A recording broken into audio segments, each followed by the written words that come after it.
Well, good evening, and good day to all of you around the face of the world. My name is Maponga Yeshua Mara-Rah from the great Asose monarch in the great Zimbabwe, but for now living in the southern part of Africa.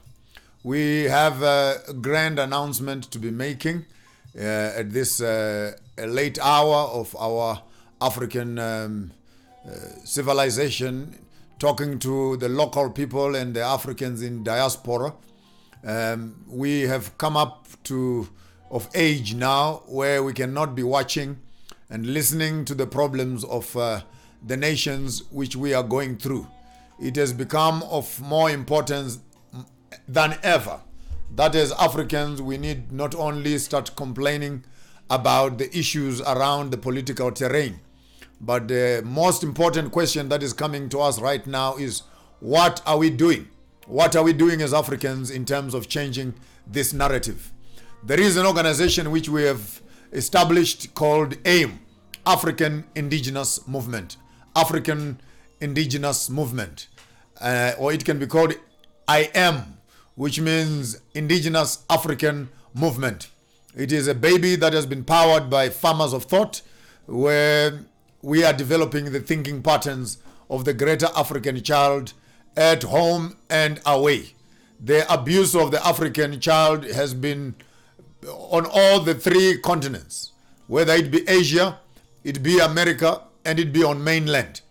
As such, in our generation, it has become of age and of great importance that we begin a conversation of how do we consolidate ourselves as Africans.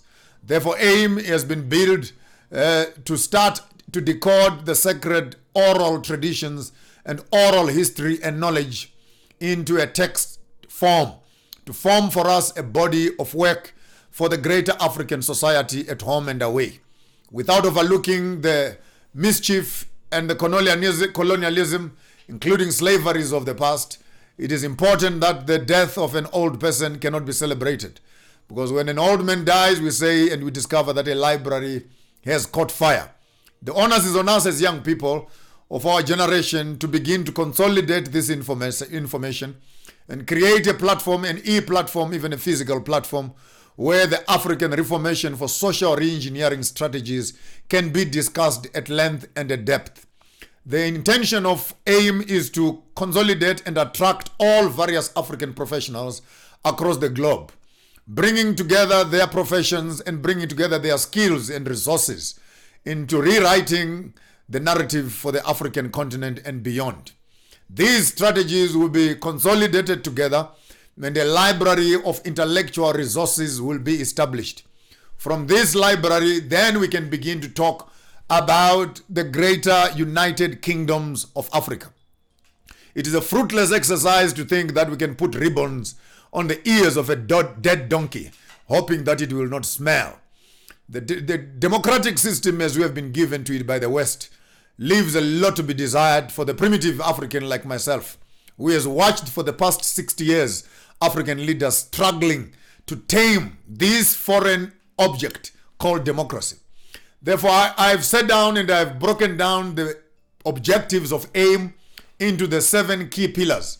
And I would challenge every professional person out there, including the traditional custodians of indigenous knowledge, to find a place where they can begin to add their contribution so that as a continent we can begin to grow together.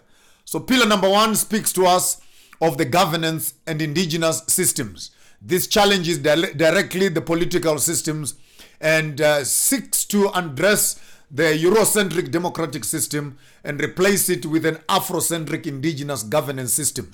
We already had a system of governance amongst ourselves before colonialism came into place.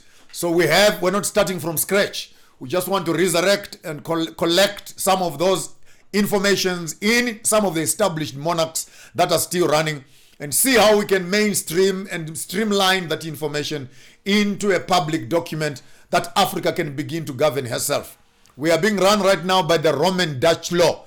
But until tomorrow, we'll never be Romans and we'll never be Dutch people. It only means that all our academic legal minds have not yet come to terms that we cannot study African indigenous governance systems as an elective. we needed our African brothers in the legal side and sisters to begin to consolidate together for us an African indigenous governance system which can transform the way we do politics on the African continent, the way we do business on the African continent. For the governance system is the backbone of the society. We already have the laws of Kemet, 42 laws of Kemet. We also have the laws of self-preservation, the laws of family preservation, and the laws of community preservation. And all these streams of knowledge can formulate together for us a certain body of work which Africa as a nation can adapt to themselves and speak to the challenges that we are facing from the West. Second pillar is that of education. We are always studying about other people. We need all academicians. There are various fraternities and faculties to collect the doctorates and PhDs that are hanging and gathering dust on the American, European, Australian, New Zealand, Canada universities, and say, let's collect all these doctorate dissertations and have them as a body of intellectual property on the African continent. And some of the projects that you've already written about are good projects that can be implemented on the African soil. We have enough network on the African ground, we have enough royal connections, and in some certain cases, even progressive political clouds, which can implement some of those projects. Need it be that when tenders and contracts are coming up on the African ground, we will be very happy to connect those that have skills who are in diaspora and outside with the amount of work and projects that are happening on the African continent. And your education works in as a key, as a password to unlock the unemployment and the greater gap of education. But over and above studying about other worlds, we needed the African academicians to come together and give to us an African academic curriculum which we can take our children through from as early as kindergarten and into high school, into college, into universities, careers which are relevant to the African people, making and maximizing on our resources that we have on the ground. Pillar number 3 is the commercial pillar. All the bankers, all the insurance companies, all the investment strategies, whether they're in bitcoins and other types of currencies, if you know about money and you know about commerce and business, pillar number 3 is for you, where you come together as business people, not only to do business, but to formulate for us a business strategy as to how can we use the business knowledge that you have to enhance and change the business terrain of Africa. Looking and benchmarking at the United Emirates, you're looking at China, looking at India, and seeing how other nations and how other nationalities have been able to leverage on their culture to create business models that are relevant and to employ and to develop their own countries. We need you as Africans, wherever you are. We need to find yourself in this program and see how best your skills can add value to what you're already doing. So pillar 1 is governance, pillar 2 is education, pillar 3 is commercial and commerce, and pillar number 4 is agriculture. If you have majored in agriculture with all its sciences, then that's your pillar. How do we create and make Africa a food basket for the whole continent and the world over? We still have lots, more than 60% of arid land in Africa, which has not yet been maximized for agricultural purposes.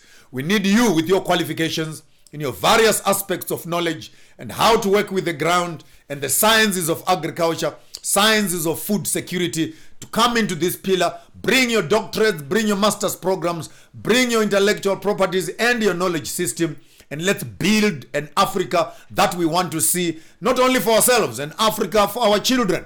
When one day your children, whom you have had in diaspora, would want to come back home, where will they be coming back home to? When you as a father, you spend all your brains and all your resources in a foreign land. I think before you die, it is critical and it is important that you begin to make an investment of some of your skills to mainland, even if you cannot be here in person. But your knowledge and your qualifications and your advices would work very well to assist us in how do we afford and how do we assist Africa to become a bread basket of the entire continent. A nation that cannot feed itself remains a poor and a begging nation to the hands of those that can supply food. Pillar number 5 is the cultural pillar. How do we harvest our culture as Africans? This speaks to African games. This speaks to African fashion. This speaks to African entertainment. This speaks to the entire space which we can call the bling bling of Africa. We have enough cultures in Africa which can create TV programs which can create another National Geographic, but this time an African version. Instead of having some Europeans coming to Africa, collecting pictures and interpreting our cultures from outside, we can have the real people telling us what is happening. Systems of passages of children, childbirths in Africa, the cultures of Africa, our art, our beadwork, our crafts, our dances, and etc., our technologies, our sciences, and from Kemet to right where we are. We cannot be living in square houses when in Africa we must be living in round houses. And the cultural corner speaks to all the cultural experts around the world, those who have studied anthropology, sociology, psychology, cultural perspectives, and any form of advanced qualification in the space of cultural development. That will make you very useful on this pillar of cultural reform. And then number 6 speaks to the religious and spiritual column. This speaks to all spiritual people in all their fraternities, including Christians, ministers, bishops, shamans, sangomas, inyangas, and in any fraternity, as long as you say you are a spiritual person. We needed to consolidate this whole group and find the God of Africa. Find our solid God of Africa. If China and India and Europe and America can speak of a centralized God, why is it that in Africa we are still remaining in a plural space? And because of that reason, our independence has not given us spiritual connection to the God who runs, who loves, and who can drive the greater African agenda. Even at this moment when Africans are in trouble, each tribe is crying in its own way. We don't have a central place where, as a black people, Abantu, Ubuntu, Ntu, we all can call upon one God. We can call upon one deity who can hear us all in the omniscience. And this group, I think, will be the noisiest of them all. They need to be given a very big room with no windows and everything, and leave them there to argue for a very long time. I would love to see the outcome of this conversation. The religious pillar. Can we have just one question? Who is the God of Africa? And how do we consolidate all these religions? And because Africa has become a dumping ground of foreign gods. Those in the East come and dump their religion here. Those in the Middle East dump their gods here. Those in Europe dump their gods here. As if Africa remains a godless society and we need to be borrowing gods who look like some other white little boys with blue eyes and blonde hair, and we're supposed to be bowing and kneeling down in someone who looks exactly like the colonizer who has abused us in Africa here. And I think that time is up. That time of that white Jesus is gone. That Jesus, the last time he died was in 2019. He will not be crucified again in Africa on another Easter. We need to start defining our own African spirituality and writing our own context in terms of our epistemologies and function. Pillar number 7 is the ecological pillar. Deliberately, which I also divided into the technological pillar. This is where the industrialists belong to. All the technologies in the world, how to make this, how to manufacture this, how to produce this, and remember the underpinning word of development must always be EQ, ecological intelligence. How do we do and ship and improve on technologies to improve the African lives without destroying the livelihood and the nature, the beautiful home that we have as Africans? So we have the ecological pillar, we have the religious and spiritual pillar, we have the cultural pillar, we have the agricultural pillar, the commercial pillar, the educational pillar, and the governance pillar. These 7 pillars form the key foundation of AIM, African Indigenous Movement. So in every country in Africa, even in diaspora, in South Africa, for example, we're going to register a SIM, South African Indigenous Movement. In Zimbabwe, we're going to register ZIM, Zimbabwe Indigenous Movement. In Botswana, we register BIM, Botswana Indigenous Movement. In Nigeria, we register NIM, Nigeria Indigenous Movement. In Ghana, we register GIM, Ghana Indigenous Movement. In Egypt, we register AIM, Egypt Indigenous Movement. So that at the end of the day, the entire African continent and its young people can have a clear agenda on how to interrogate the politics of the day, the economics of the day, the agriculture of the day, the ecology of the day, the commerce of the day, the education of the day, and the governance of the day. If there should be any transaction that is happening in Africa, this body needs to become the sieve through which we interpret the blueprint of what is coming to Africa. We cannot be sitting on the sides of the road as beggars forever when we are sitting on such a great amount of resource. How dare you as Africans that you can be begging for gold while you are leaning on gold? The time is now that AIM must become of a great importance and function to you. From wherever you are, start thinking homeward. Start thinking homeward. A tree without its roots cannot go very far. A building can only be as strong as its foundation. We're here to build the foundation for the next civilization. It took the Europeans 400 years to build the colonial system which they are enjoying now. It will take us also a great amount of time. I cannot say 400 years, but it will take us quite some time. But our generation will put the laying foundation so that our children can carry the battle forward.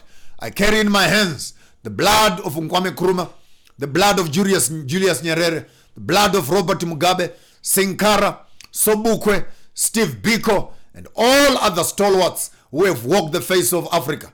Marcus Garvey, and we're not forgetting, of course, Martin Luther, Malcolm X, and many other liberation struggle battles that have gone on around the world. And these battles need to start finding a landing strip in our generation. I will not close my eyes before we see Africa coming together. So what we're going to do, it's a simple strategy. We are running a Farmers of Thought Institute where we are training the first 3,500 young people who can understand this idea. From the 3,000 people, each one of them will train another 100. That gives us 30,000. And each one of them trains another 100. That gives us 3 million. And the 3 million train another 100. That gives us 3 billion. Within the space of the next 6 months, we must see that the entire African continent is running with one message. How do we govern ourselves? How do we educate ourselves? How do we do business with ourselves? How do we celebrate our own culture and celebrate our own sports as Africans?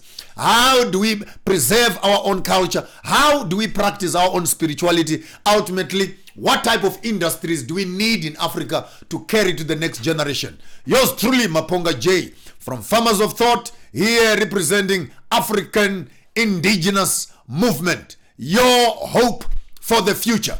And until we decide to do something about it, the Europeans will never do anything about it. And of course, those who oppressed you will never donate your freedom to you. It takes you confidence to stand up and do something for yourself. My name is Mara-Rah, which means manure. When leaves fall from the ground, from the trees to the ground, they rot in the ground. And in the rot in the ground, new plants can grow. Here is Mara-Rah, manure to you. Plant good ideas. Let's expect a good harvest from here. Details and everything else will be following on this channel as we are growing together. AIM is your organization. Own it in your various countries. We will assist you and give you the software to drive this organization to the next level. Have yourself a wonderful day. If ever you are thinking, think homewards. If ever you are dreaming, dream home. If ever you are traveling, travel home. If you are investing, invest home. If you are buying, buy at home. If you are dancing, dance to the music of your land.